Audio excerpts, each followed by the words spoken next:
Hi friends, welcome to my channel. நம்ம இப்போ ஒன்று ஹெல்த்தியான ஸ்வீட் பரோட்டா ஒன்று பண்ண போகிறோம். அதுக்கு நான் ஒரு ஸ்வீட் கார்ன் எடுத்திருக்கேன். அந்த ஸ்வீட் கார்னை நல்லா தோல் உரித்து எடுத்துருக்க பாருங்கள். இப்போ நம்ம ஒரு மிக்ஸி ஜாரில் ஒரு ஸ்பூனு சீரகம், ஒரு பச்சை மிளகாய் சேர்த்து நைஸாக அரைச்சி எடுத்துக்கலாம். அதுக்கு ஒரு பேன் வச்சுருக்கேன்.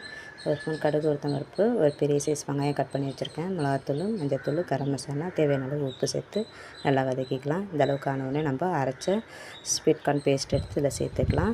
இது நல்லா கொஞ்சம் ஈரப்பதம் இருக்கும். அந்த ஈரப்பதம் போகிற வரைக்கும் நம்ம ட்ரை ரோஸ்ட்டாக வறுத்து எடுத்துக்கிறோம் பாருங்கள்.